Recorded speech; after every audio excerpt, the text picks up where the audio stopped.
Hello and welcome to The Blank Potato. This horror story is uploaded by Reddit user scarymaxx. If you want to learn more about the author, link in the description. The title of this next story is Pray You Never Draw the Ace. Before we start, I would just like to invite you to please like this video, subscribe if you haven't already, and click that notification bell so you won't miss any of my future uploads. So, get comfy and let's begin. All the junkies down on K Block know about the limo that shows up at midnight.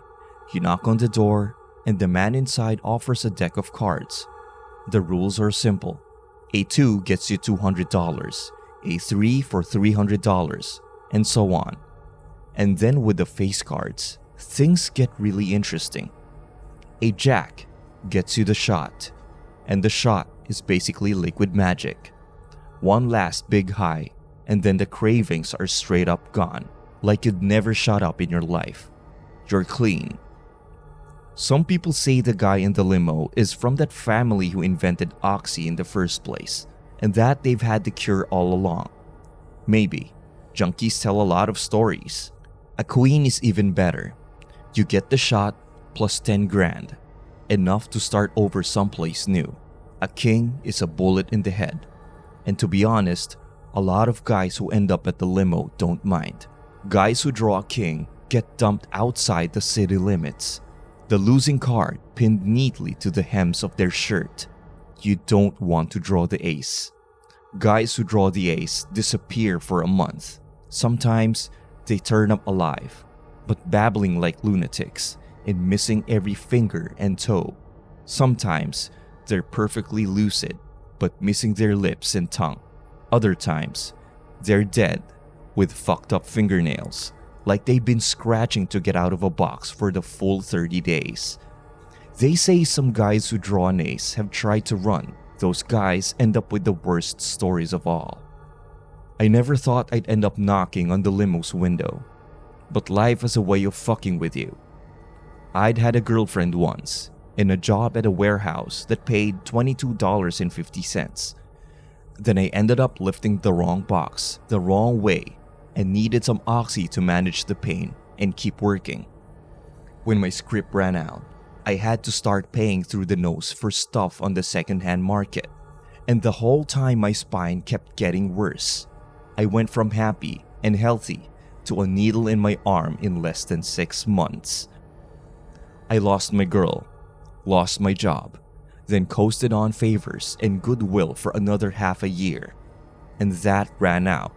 I was begging on corners and worse just to scrape together cash to stay out of pain. Now it was winter. Some kind of a once-in-a-lifetime storm was hitting Philly, and my fingers were turning purple even under 3 layers of gloves. And so I decided to find the limo. At that point, I wasn't sure if I was hoping for the king or the queen. I found the limo, idling in the dry space beneath an overpass. No one else was around. Maybe people knew if you were here, it was to play cards. For a second, I thought about turning back. Maybe there was still a bed at the shelter somewhere. I thought through my list of hookups, tried to conjure anyone I hadn't burned, but it came up empty. I walked to the window and knocked. The window rolled down. On the other side, I saw an old man, practically a skeleton, yet his eyes looked young and sharp, appraising me. Beside him, looking out into the darkness, sat a hulk of a man in a finely tailored suit, a gun sitting in his lap. "You know the rules?" the old man asked, and I nodded. He took a brand new deck of cards from his pocket and unwrapped the plastic wrap with shaking hands. "You may shuffle and cut the deck," said the man. "Then you may draw a card. Only one."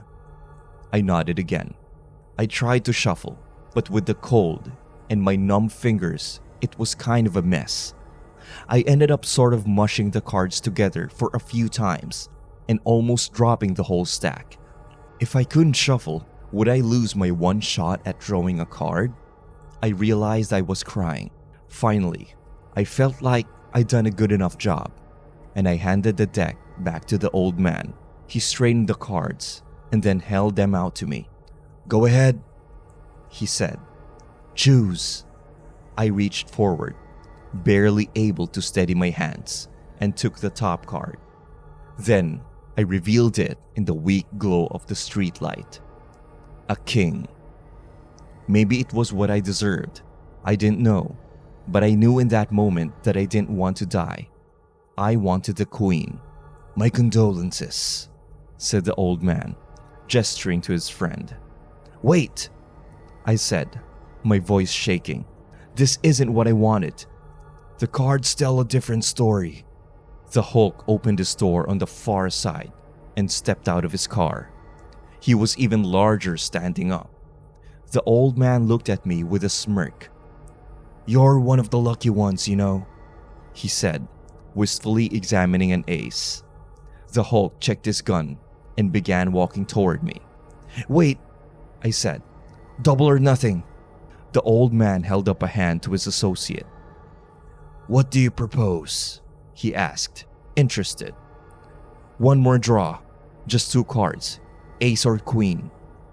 The old man smiled and began to look through the deck. He selected the ace and queen of hearts and tossed the rest of the deck into the dirt. I've always loved a gambler. With a trembling hand, I reached forward and chose my card and flipped it over. And then, there she was, the queen, staring up at me, her painted eyes full of mercy. I felt like I was looking down at the Virgin Mary. "Winner, winner," said the old man. He didn't even look disappointed.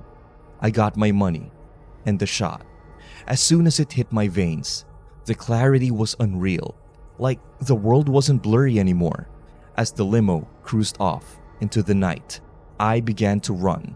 I didn't stop until I reached the lobby of a DoubleTree, where I paid cash and slipped my aching body into a hot bath. All of those cold nights in Philly, I dreamt of nothing but palm trees. I shit you not, 2 days later, I was on a plane to San Diego. Life isn't perfect, of course. I've got myself a roommate situation that keeps the rent manageable, but I'm only a 10-minute walk from the beach. I've even got a new job working the counter at a surf shop. Sometimes, though, remembering old adventures and old highs. It didn't take me long to find the spots in town where the junkies frequent. To be honest, they feel more like my people than any of the new friends I've made. And the word on the street is that they've got a limo here too. Once or twice, I've looked over my shoulder to see it crawling along the street after me. And a chill runs up and down my injured spine because I know who I am and I know who I've been, but I don't know who I'm going to be. And the limo is always there, cruising the streets, waiting for me to knock again. You see, the one thing everyone says is that most of the people who knock on the limo store are repeat customers. Even people like me who drew a queen.